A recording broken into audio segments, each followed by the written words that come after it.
Ya, selamat malam teman-teman yang telah hadir di Kebaktian Pemuda Remaja GKPF Mata Cakung. Selamat datang, selamat beribadah. Untuk memulai ibadah kita akan menyanyikan satu lagu pujian pembuka, Terima Kasih Tuhan.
Mari kita bersatu di dalam doa. Selamat malam Bapak, terima kasih atas berkat rahmat-Mu yang melimpah pada malam hari ini ya Tuhan.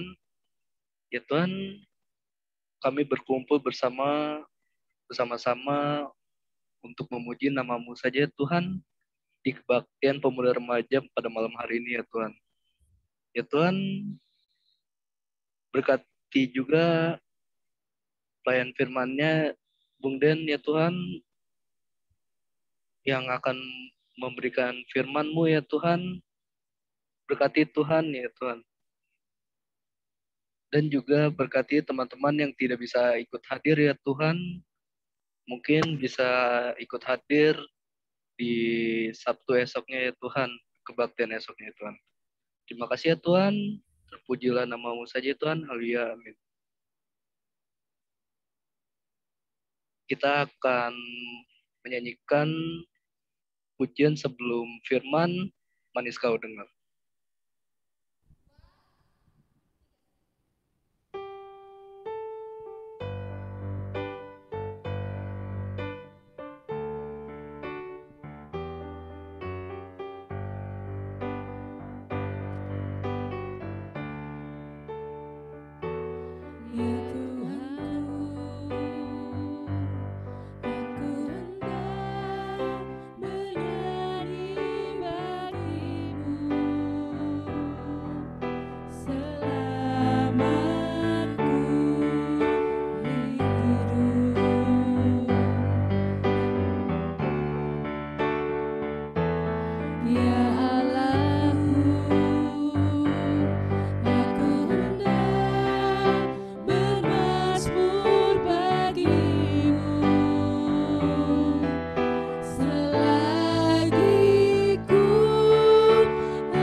Bung Den silakan. Ya, terima kasih. Oke, suara saya jelas nggak? Jelas Bung, jelas. Jelas ya. Oke. Ya, kita sebelum merenungkan firman Tuhan pada malam hari ini, mari kita bersatu dalam doa. Bapa yang berada dalam kerajaan surga yang mulia, terima kasih Tuhan atas berkat-Mu yang tiada hentinya Tuhan sepanjang hidup kami Tuhan.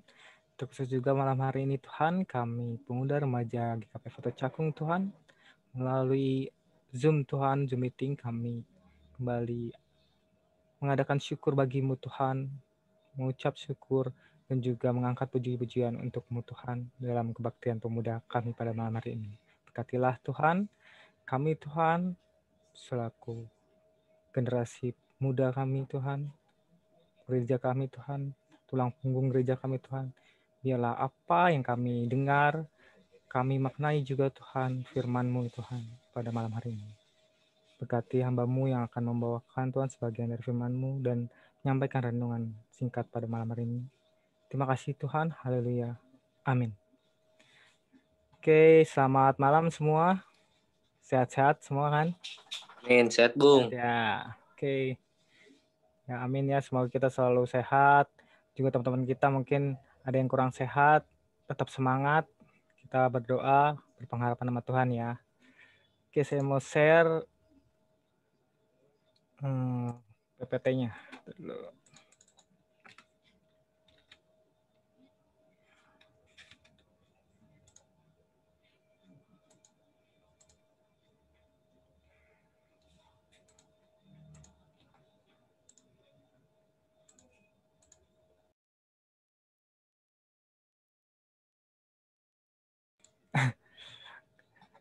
Oke, kelihatan ya semua slide-nya. Jadi renungan pada malam hari ini saya mau bawakan ini pakai PPT. Judulnya kesombongan adalah awal dari kejatuhan. Oke. Nah, ini ayatnya dari Daniel 44 ayat 1-33. Ini menceritakan kisah tentang kejatuhan seorang raja yang sombong. Ada yang tahu nggak? Pernah dengar nggak kisah di Daniel 4 ayat 1-33? Raja siapa sih yang sombong? Tahu nggak namanya? Jangan buka Alkitab. Tahu nggak? Nggak ada yang tahu. Belum pernah dengar. Mungkin ada yang udah pernah dengar namanya Raja Nebukadnezar. Ada yang pernah dengar? Tahu ya? Ya, jadi di Daniel 4 ayat 1-33 itu menceritakan tentang kisah seorang raja ya, Raja Nebukadnezar, itu Raja Babylon. Nah, ini tentang kesombongannya. Apa sih kesombongan yang dia lakukan gitu? Yang membuat Tuhan murka, Tuhan marah. Kita lihat ya kisahnya. Jadi di Daniel 4 ya. Nah, jadi Raja Nebukadnezar ini sombong karena kehebatan kerajaannya ya. Kerajaannya tuh megah, mewah ya. Nah, kerajaan Babylon yang termasyhur membuat Raja Babel itu namanya Nebukadnezar ya, tinggi hati karena merasa kehebatan dirinya yang membuat kerajaan ini hebat. Jadi zaman itu tuh kerajaan Babylon itu dianggap modern ya, maju. Mungkin ada pelajaran sejarahnya kan, Babylon jadi Babylon baru. Nah itu kerajaan yang sangat maju di antara kerajaan-kerajaan lain ya.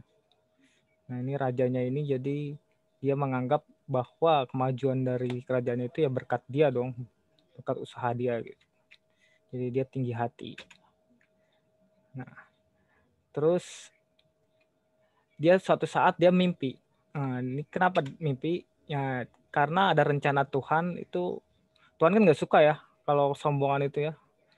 Nah ini Tuhan nggak suka sama sombongnya si Raja Nebukadnezar ini. Jadi dia memberikan peringatan lewat mimpi. Nah peringatannya itu tentang apa? Nah dia Tuhan itu ngasih nggak langsung yang detail ya. Kamu akan mendapat ini peringatannya gitu. Kamu akan kena musibah enggak. Jadi lewat perumpamaan gitu, lewat mimpi-mimpi yang perlu ditafsirkan ya. Nah jadi pada saat dia mimpinya itu kayak gini. Dia melihat pohon besar yang tumbuh kemudian ditebang ya. Jadi raja melihat sebuah pohon besar. Nah pohon itu terus mencapai ke langit, saking besarnya ya. Nah, tiba-tiba ada dan seorang dewa di surga memerintahkan agar pohon itu ditebang. Hanya tunggul dan akarnya yang tersisa di bumi dan akan basah oleh embun surga. Nah, itu gambaran dia ya. Di dalam mimpinya itu seperti itu. Nah, terus ada kata-kata seperti ini. Hati manusia digantikan dengan hati binatang. Biarlah hati manusianya berubah dan diberikan kepadanya hati binatang. Demikianlah berlaku atasnya sampai 7 masa berlalu. Nah, itu kan nggak jelas ya. Pokoknya dia dalam mimpi itu dia ngeliat pohon yang besar tadi. Terus ada yang dewa memerintahkan supaya ditebang pohonnya. Terus hati manusia digantikan dengan hati binatang. Itu kan maksudnya apa ya, masih bingung nih raja ini, nggak tahu dia apa sih arti itu. Nah, jadi dia memanggil para ahli mimpi ya, ahli tafsir. Nah, tapi ternyata para ahli itu gagal memberikan interpretasi dari mimpi raja. Nah, akhirnya dia memanggil Daniel. Nah, Daniel ini kebetulan nih orangnya ini ya, baik hati, dia dekat lah sama raja. Jadi dia manggil Daniel nih untuk menjelaskan mimpinya.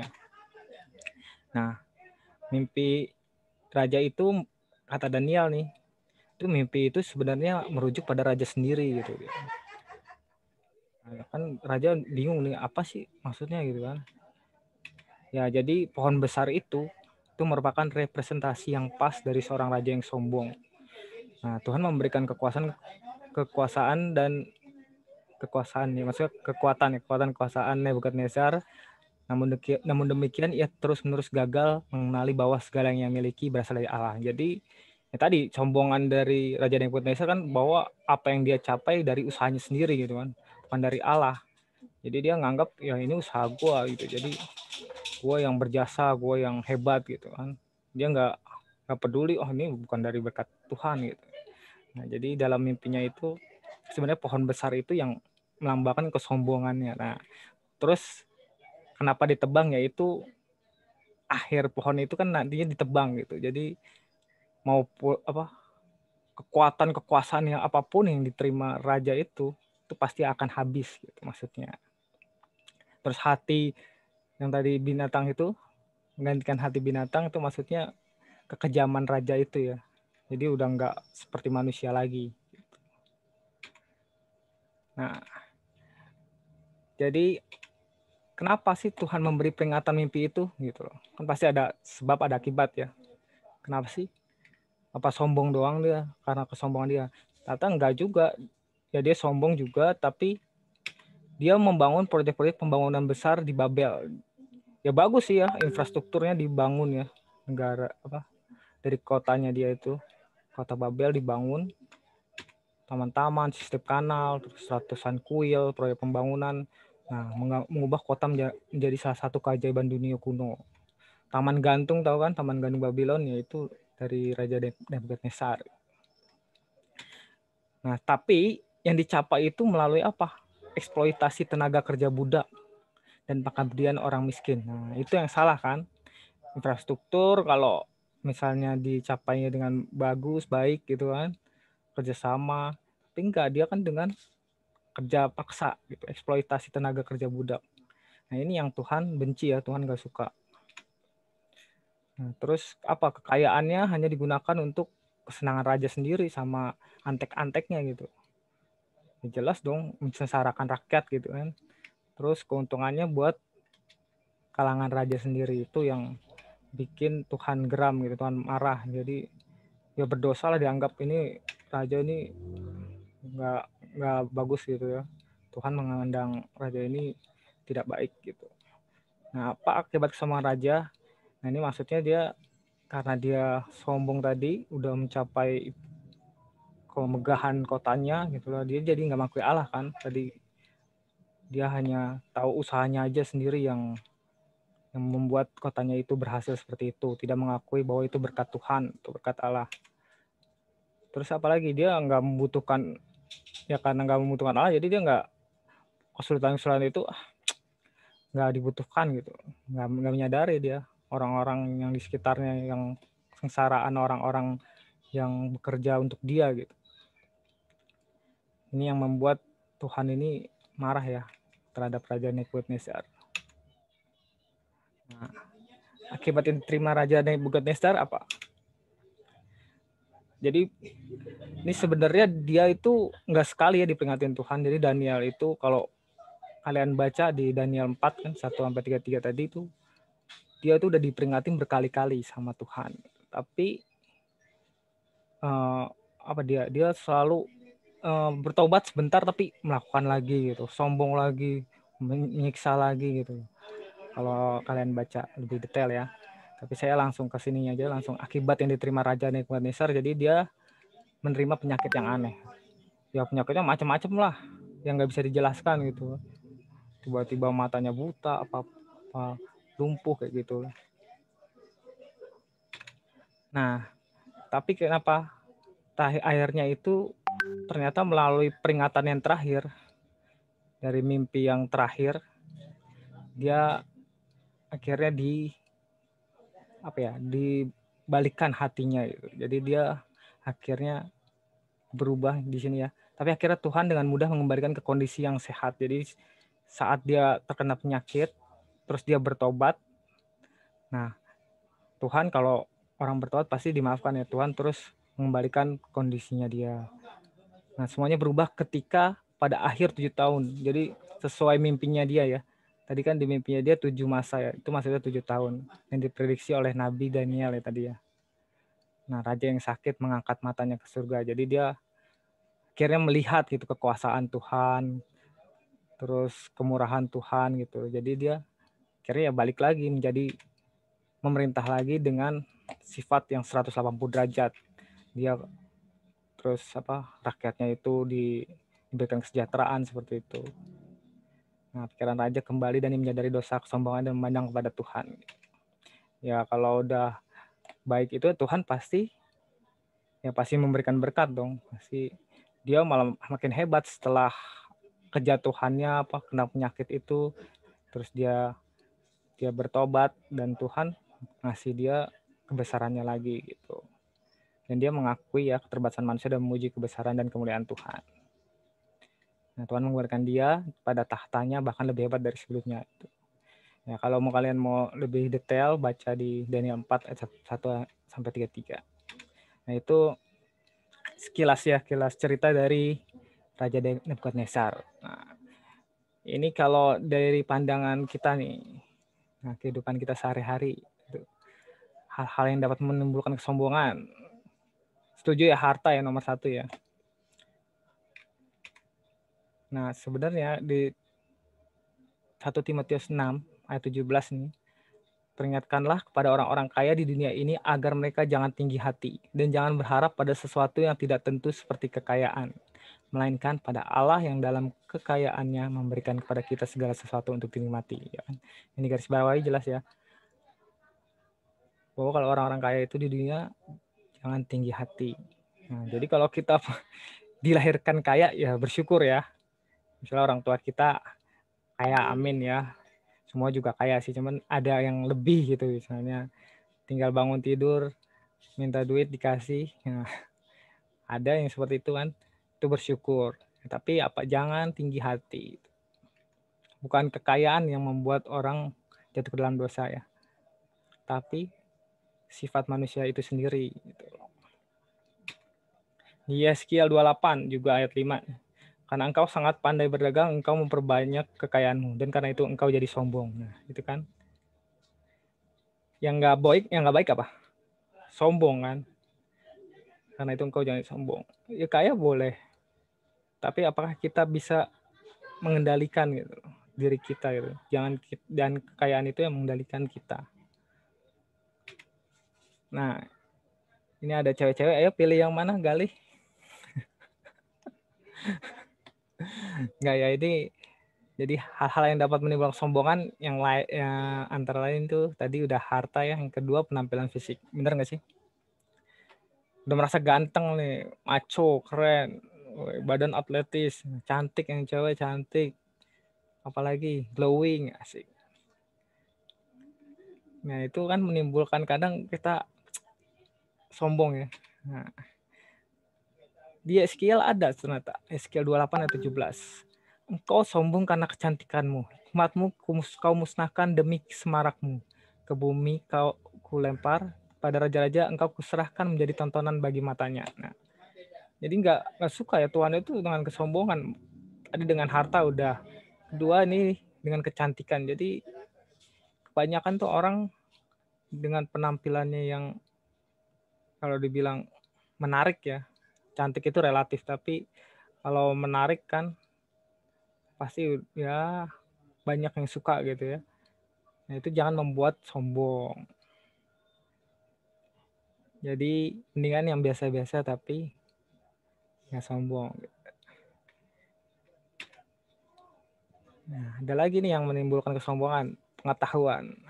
Siapa yang ngerasa pinter di sini? Yang kuliahnya misalnya dapat negeri misalnya. Enggak ya. Kita rendah hati semua. Ya adalah yang misalnya lu jurusan apa sih? Wah, gua jelas dong jurusan kedokteran. Waduh. Kedokteran kan selain duitnya banyak kan otaknya harus ini ya, encer.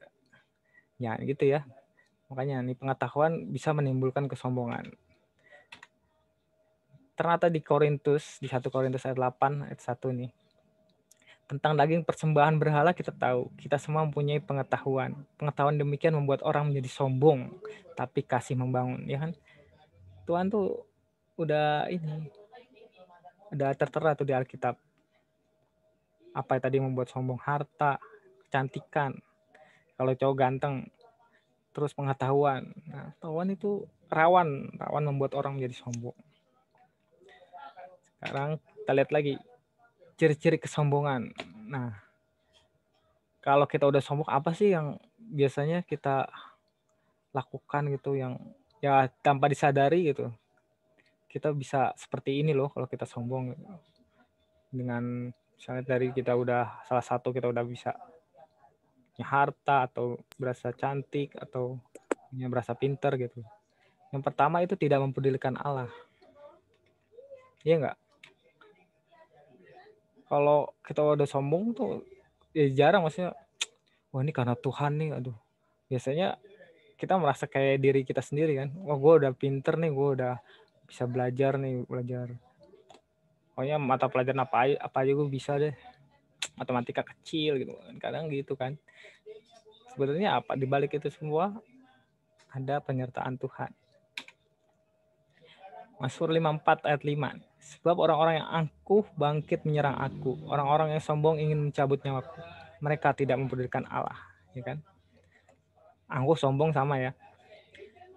Jadi dia tuh pasti tidak mempedulikan Allah, menduakan Allah. Misalnya gue berasa pinter pasti ya udah pokoknya ya ini Tuhan nih yang memberikan gue kepintaran. Jarang gitu ngaku gitu misalnya lu kok pinter banget, iya gue belajar mati-matian nih, gue dari pagi jam 3 pagi gue udah belajar kayak gitu. Jadi seolah-olah atas usaha sendiri gitu. Padahal enggak kan, Tuhan memberikan kita hikmat gitu kan. Nah terus di Mazmur 86, ya Allah, orang-orang yang angkuh telah bangkit menyerang aku dan gerombolan orang-orang yang sombong ingin mencabut nyawaku dan tidak. Oh sama ya? Oh ini sama, ini cuman apa sih nih paralelnya ya? Hampir mirip. Tapi sama ya, tidak mencabut nyawaku dan tidak mempedulikan engkau. Maksudnya Allah ya. Oke. Nah, ciri yang kedua nih. Siapa yang suka menghina nih?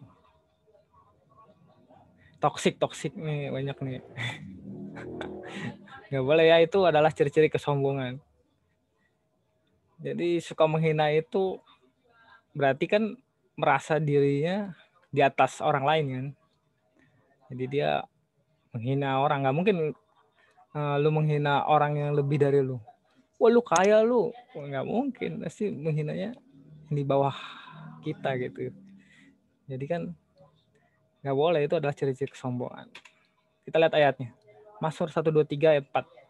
Jiwa kami sudah cukup kenyang dengan olok-olok orang yang merasa aman, dengan penghinaan orang-orang yang sombong. Jadi orang sombong itu biasanya suka ngolok-ngolok gitu, menghina apa aja diomongin gitu. Enggak, jangan gitu ya. Itu salah satu ciri kesombongan. Nah, kan balik lagi kesombongan apa tadi dampaknya? Kalau dari Raja Nebukadnezar kita udah belajar tadi kesombongan. Nah, terus ciri-ciri yang ketiga, nah, memamerkan kekayaan tadi ya, karena kita punya harta, jadi ya memamerkan kekayaan ini ciri-ciri kesombongan. Kalau kekayaannya itu sendiri nggak berdosa ya, nggak salah ya. Tapi kekayaan bisa memicu kesombongan. Dengan apa ya? Memamerkan kekayaan, itu yang salah itu. Di Yesaya 3:16, Tuhan berfirman, oleh karena wanita Sion telah menjadi sombong dan telah berjalan dengan jenjang leher dan dengan main mata, berjalan dengan dibuat-buat langkahnya dan gemerincing dengan giring-giring kakinya. Ya kan? Jadi memamerkan kekayaan yang nggak boleh ya. Harus dibedain. Jadi kaya itu bukan sesuatu yang salah, tapi memamerkan kekayaan itu yang salah. Berikutnya, tidak memiliki kasih. Udah jelas ya. Kasih itu berarti bertolak belakang sama sombong kan. Tahu ciri-ciri kasih? Kalian tahu kan? Sabar, murah hati. Wah, cerdas sekali. Ini salah satu orang yang tidak sombong. Karena dia tahu ciri-ciri kasih itu. Kalau orang yang sombong nggak bakalan tahu ciri-ciri kasih.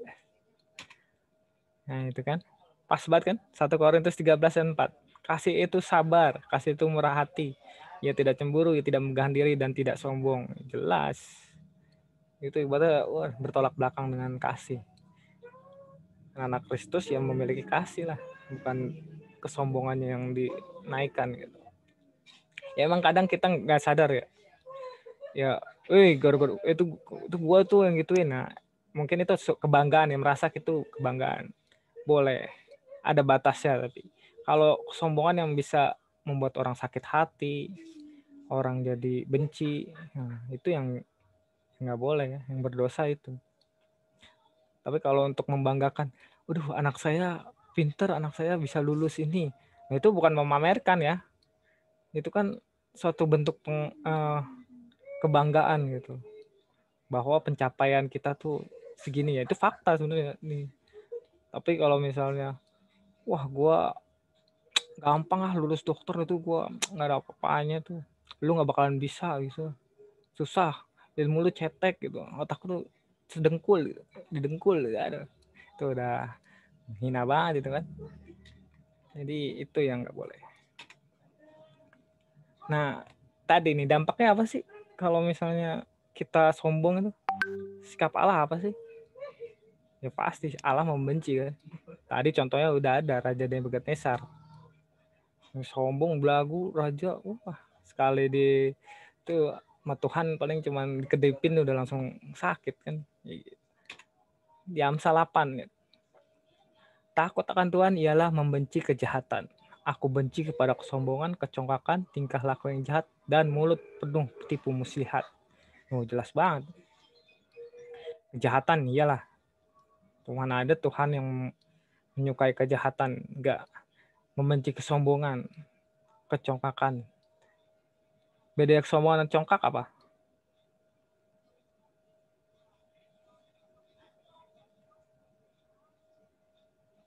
Apa? Mirip sih, sama. Sombong sih kalau menurut gue sih lebih apa ya, sesuatu yang congkak itu kayak levelnya di atas sombong gitu. Kayaknya ya.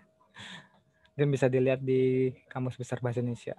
Nah, terus tingkah laku yang jahat, di mulut penuh tipu muslihat. Nah, ini pendusta ya. Nah, ini Tuhan sangat membenci itu. Di Mazmur 101 ayat 5. Orang yang bersembunyi-sembunyi mengumpat temannya, dia akan kubinasakan. Orang yang sombong dan tinggi hati aku tidak suka. Serem ya. Mengumpat atau mengumpat? Apa? Menghina ya.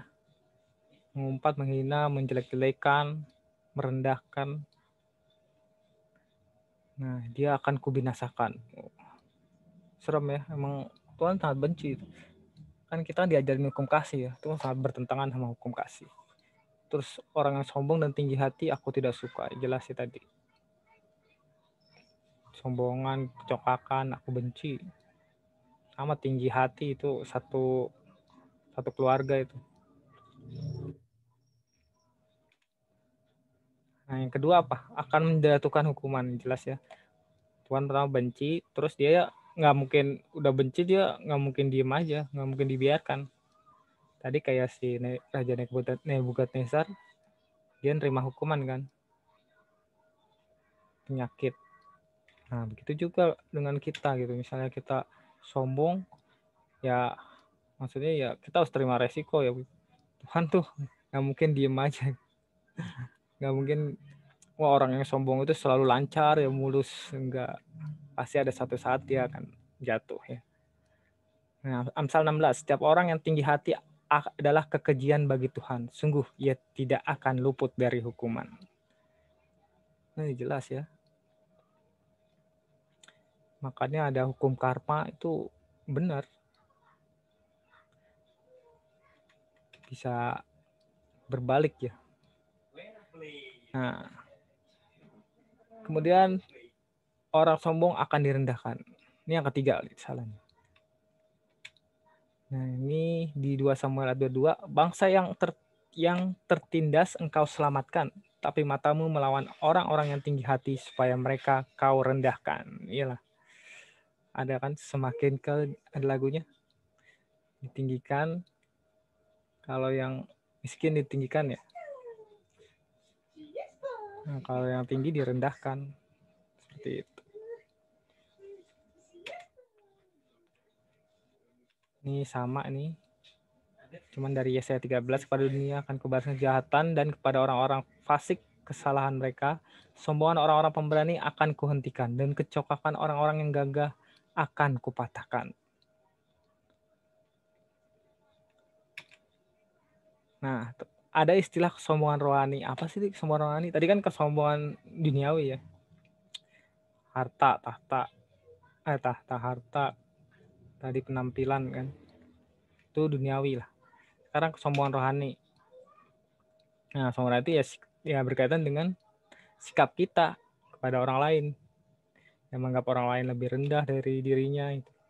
Yob aja 1. Jangan memandang rendah saudaramu. Terus sulit menerima kekurangan sendiri. Nah, artinya apa? Itu di Matius 7, mengapakah engkau melihat selumbar di mata saudaramu sedangkan balok di dalam matamu tidak engkau ketahui. Jadi ada istilah kan apa? Yaitu balok yang di depan mata, kesalahan kita sendiri tuh kita nggak ngelihat, kita abaikan. Justru orang yang kesalahannya kecil itu dicari-cari. Kebanyakan orang ada yang suka begitu ya, cari-cari kekurangan orang lain gitu, tapi kekurangan sendiri tuh nggak mau nerima. Gue nggak gitu, gue orangnya gini gitu. Itu kadang itu yang perlu kita koreksi ya dalam diri kita suka gitu apa enggak. Terus mudah melihat kekurangan orang lain. Ya, ini masih nyambung sama yang tadi ya. Jadi kekurangan kita nggak mau perbaiki, tapi kekurangan orang tuh diungkit-ungkit terus kayak gitu. Matius 7 ayat 3, mengapa engkau oh ini sama kata-katanya. Nah, ini ada cerita ya. Ini sambil saya baca, sambil saya ceritain nih. Jadi suatu malam, ada seorang wanita sedang menunggu di bandara. Masih ada beberapa jam sebelum jadwal terbangnya tiba. Nah, untuk membuang waktu, ia membeli buku dan sekantong kue di sebuah gerai toko di bandara. Lalu menemukan tempat duduk. Nah, ini kan ceritanya ceweknya beli kue sama buku. Nah, sambil duduk, wanita tersebut memakan kue sambil membaca buku yang baru dibelinya. Dalam keasikannya, ia melihat lelaki di sebelahnya dengan begitu berani mengambil 1 atau 2 kue yang berada di antara mereka berdua. Nah, jadi kuenya ditaruh kan, kuenya ada di tengah cowok sama cewek ini, tapi cowok ngambil aja gitu, ambil kuenya. Nah, terus wanita tersebut mencoba mengabaikan agar tidak terjadi keributan. Ia membaca, mengunyah kue, dan melihat jam. Sementara si pencuri kue yang berani itu menghabiskan persediaannya. Jadi ceweknya cuek aja lah. Daripada gue ribut, sebenarnya gue kesel nih kok kue gue diambil sih gitu kan. Pokoknya diem aja ngambil kue gitu kan, si pencuri kue. Nah, ia semakin kesal sementara menit-menit berlalu. Wanita itu pun sempat berpikir, kalau aku bukan orang baik, tentu sudah kutonjok dia. Setiap ia mengambil satu kue, si lelaki itu juga mengambil satu. Ia menghela napas lega saat penerbangannya diumumkan, dan ia segera mengumpulkan barang-barang miliknya dan menuju pintu gerbang. Jadi ceweknya ini kesel banget. Gue untung orangnya baik gitu loh.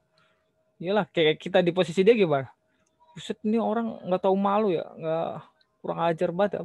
Gue yang beli main makan-makan aja gitu. Main gue tonjok. Gitu. Mungkin kalau kita ajak ribut kayak, ya nggak manusiawi ya. Pasti semua orang kayak gitu ya. Nah, terus kira ia naik pesawat dan duduk di kursinya. Gitu. Ceweknya ini ya, naik pesawat dan duduk kursinya. Lalu mencari buku yang hampir selesai dibacanya. Saat ia merogoh tasnya, ia menahan napas karena kaget. Ternyata di situ ada kantong kuenya. Kok milikku ada di sini? Jadi kue yang tadi itu milik siapa? Milik lelaki itu. Terlambat sudah untuk meminta maaf. Ia tersandar dan sedih bahwa sesungguhnya akulah yang salah. Tidak tahu terima kasih dan akulah sesungguhnya sang pencuri kue itu, bukan dia. Nah, itu dalam hidup ini kisah pencuri kue seperti tadi seringkali terjadi. Kita sering berprasangka dan melihat orang lain dengan kacamata kita sendiri. Dan tak jarang kita berprasangka buruk. Nah, itu habis ceritanya. Ngerti kan maksudnya? Ini kayak gitu. Ternyata kue yang di samping mereka itu ya kuenya si cowok, bukan kuenya cewek. Orang kuenya cewek masih ada di tas. Dia baru beli, belum ngeluarin. Cuman dia udah dongkol ya, udah nganggap itu kuenya. Terus udah berprasangka buruk. Soalnya dia yang baik hati, dia diem aja. Totonya berbalik kan kepada dirinya sendiri. Gitu. Jadi kadang di hidup itu kita kayak gini nih. Dalam cerita ini ya. Jadi sebelum mengetahui kejadiannya gitu, mengetahui yang sebenarnya, kita jangan berprasangka buruk dulu terhadap orang lain, jangan mengejudge orang dulu kan. Siapa tahu bukan dia, kita sendiri yang salah kan. Bisa terjadi seperti itu. Nah, orang lain lah yang salah, orang lain yang patut disingkirkan. Nah, ini kita suka gini nih. Orang yang lain yang tidak tahu diri, orang lain yang berdosa, orang lain yang selalu bikin masalah. Kita selalu menganggapnya begitu, padahal belum tentu ya. Kita harus bercermin gitu. Nah, ini bercermin, kita harus merasa diri paling benar dan suci. Ini masih yang tadi sombongan rohani ya. Di Lukas 18 ayat 11, orang Farisi itu berdiri dan berdoa dalam hatinya begini. Ya Allah, aku mengucap syukur kepadamu karena aku tidak sama seperti semua orang lain. Bukan perampok, bukan orang lalim, bukan berzinah, dan bukan juga seperti pemungut cukai ini. Ya kan? Dia berdoa, orang Farisi ini berdoa. Tapi dalam doanya itu apa? Dia mengucap syukur dan merasa dirinya paling suci ya, paling benar ya. Bukan perampok, bukan orang lalim. Kan Tuhan yang menilai itu, dia berdosa atau enggak gitu. Dia nggak boleh menghakimi, wah ini para pezina, para perampok, orang lain itu pada masuk neraka gitu. Dia yang nggak bisa kayak mengejudge orang lain seperti itu kan. Apa tahu dirinya sendiri, orang Farisi itu emang benar gitu hidupnya, kan enggak juga. Jadi kita jangan kayak gitu juga ya. Kita merasa yang merasa berdosa lah, kita merasa berdosa, minta ampun ada Tuhan gitu. Sengaja nggak disengaja pasti kita melakukan dosa ya. Jadi kembali kita harus jangan merasa paling benar dan suci.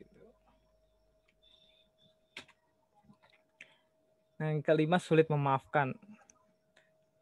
Jadi salah satu bentuk kesombongan rohani itu kita nggak mau memaafkan, susah. Di Matius 18 ayat 21, kemudian datanglah Petrus dan berkata kepada Yesus, Tuhan, sampai berapa kali aku harus mengampuni saudaraku jika ia berbuat dosa terhadap aku? Sampai 7 kali? Yesus berkata kepadanya, bukan. Aku berkata kepadamu bahwa sampai 7 kali, melainkan bukan sampai 7 kali, melainkan sampai 70 kali 7 kali. Berapa tuh? 490 ya? 490 kali. Ini maksudnya kalau hitungan matematikanya, tapi itu maksudnya itu banyak gitu. Kita nggak usah dihitung, itu kita harus mengampuni, itu harus apa ya, luas gitu. Kita harus mengampuni ya, mau berapa kali pun kita harus ampuni gitu. Jangan hitung-hitungan, jangan gue udah ngampunin dia nih sekali nih, besok awas lah gue nggak, kalau gitu lagi ya jangan gitu. Yang kata Tuhan sendiri kan, kalau bisa dihitung 7 kali 70 kali, ya kan ya. Jadi karena kita orang yang dikasihi Tuhan, orang yang sudah udah belajar firman Tuhan, ya kan, ya harus saling memaafkan gitu. Orang udah minta maaf, kenapa kita nggak maafin gitu? Tuhan aja yang memaafkan gitu, masa kita enggak kan? Seperti itu. Matius 6 juga ayat 14, karena jikalau kamu mengampuni kesalahan orang, Bapamu yang di surga akan mengampuni kamu juga. Nah, ini jelas nih jaminannya, kalau kita mengampuni kesalahan orang, ya Bapamu di surga juga akan mengampuni kamu. Jadi kita mengampuni orang dulu gitu. Jangan mengharapkan Tuhan mengampunin kita, tapi kita justru kita nggak mengampuni kesalahan orang. Oke, jadi penutupnya tadi ya. Tadi kan mengenai kesombongan, jadi intinya kita jangan sombong dengan apa yang kita miliki gitu. Sehebat apapun, sebanyak apapun, harta kita atau fisik kita juga semenarik apa, seganteng apa, secantik, itu bukan jaminan ya. Tapi lihat tadi sisi perilaku kita gimana, sisi kita memperlakukan orang seperti apa gitu loh. Nah, ayat penutupnya dari Efesus 4 ayat 2. Hendaklah kamu selalu rendah hati, lemah lembut dan sabar. Tunjuklah kasihmu dalam hal saling membantu. Oke, demikian renungan pada malam hari ini. Terima kasih, Tuhan Yesus memberkati.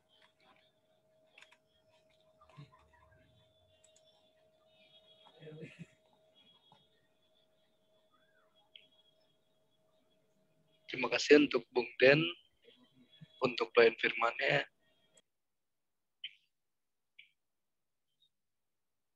Kita akan menyanyikan pujian respon firman, pimpinlah.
kita akan doa syafaat.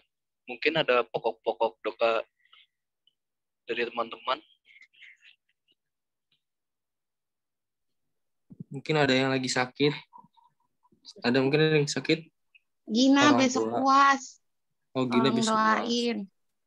Semangat Gina. Apalagi ayo. Yang mungkin mencari pekerjaan.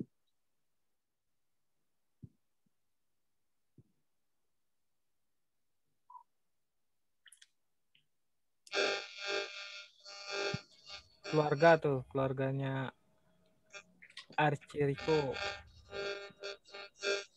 lagi sakit. Mungkin yang baru naik kelas. Kan baru ini nih.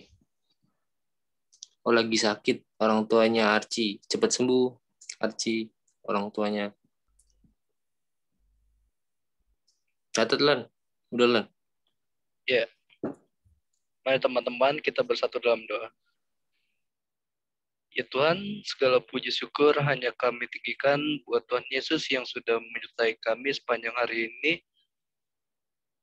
Terima kasih Tuhan, pada hari ini kami mengucapkan syukur atas firman Tuhan yang disampaikan melalui Bung Den ya Tuhan.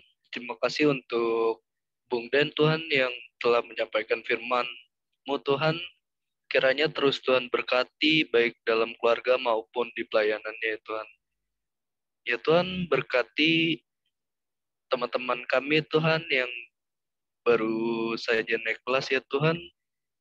Berkati Tuhan di awal peningkatan di kelasnya ya Tuhan. Kau berkati di dalam belajarnya ya Tuhan. Ya Tuhan, kami juga berdoa untuk keluarga kami Tuhan yang sedang sakit.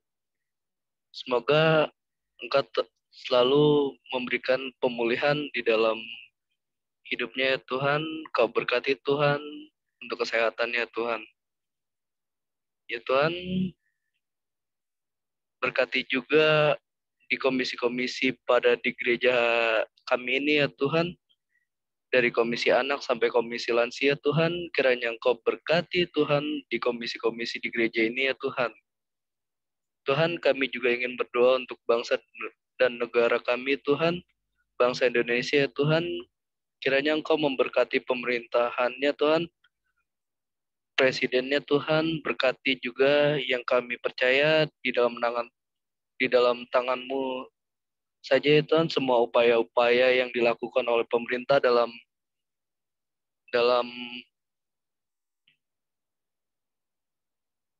upaya-upayanya Tuhan untuk menangani di bangsa ini Tuhan. Kau selalu berikan terbaik untuk di negara kami ini ya Tuhan. Ya Tuhan, doa yang tidak sempurna ini kami alaskan dalam doa Bapa kami yang dalam surga, dikuduskanlah nama-Mu, datanglah kerajaan-Mu, jadilah kehendak-Mu di bumi seperti surga. Berikanlah kami pada hari ini makan kami yang secukupnya, dan ampunilah kami akan segala kesalahan kami, seperti kami juga mengampuni orang yang bersalah kepada kami. Dan janganlah membawa kami dalam percobaan, tapi lepaskan kami dari jahat, karena Engkau punya kerajaan dan kuasa dan kemuliaan sampai selamanya. Amin. Untuk nyanyian pujian penutup, untuk menutup kebaktian pada malam hari ini, kita akan menyanyikan satu hal yang kurindukan. Berdiam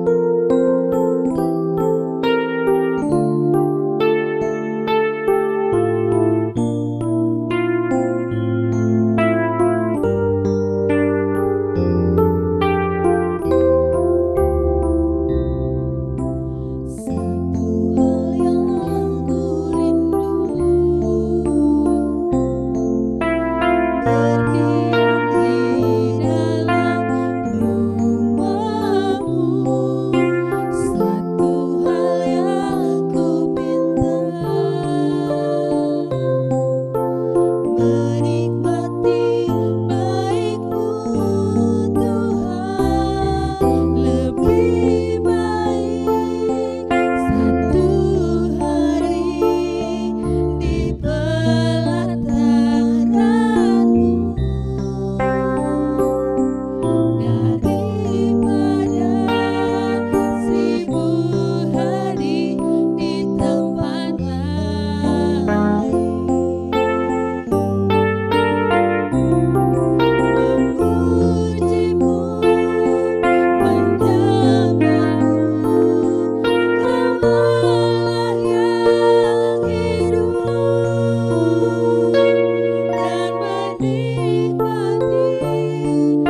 Mari kita bersatu dalam doa penutup dan kita terima berkat Tuhan.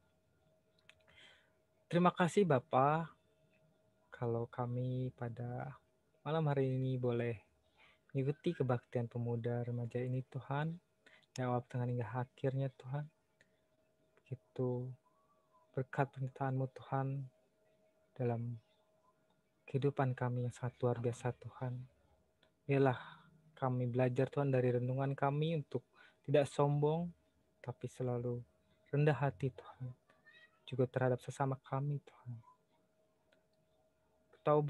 Tahu Tuhan kondisi pandemi pada malam ini Tuhan yang makin merajalela Tuhan. Tapi kami kena percaya pernyataan-Mu Tuhan buat teman-teman kami, keluarga kami Tuhan, sanak saudara kami Tuhan, semua Tuhan yang membutuhkan pertolongan-Mu Tuhan, yang mengalami kelemahan fisik ataupun dalam proses pemulihan. Kami doakan Tuhan, kami serahkan Tuhan ke dalam tangan pengasihan-Mu saja Tuhan. Terima kasih Bapa. Kasih dan penyertaan dari Allah Bapa melalui pengorbanan Tuhan Yesus Kristus dan penyertaan dari Roh Kudus menyertai kita semua dari sekarang sampai selama-lamanya. Amin.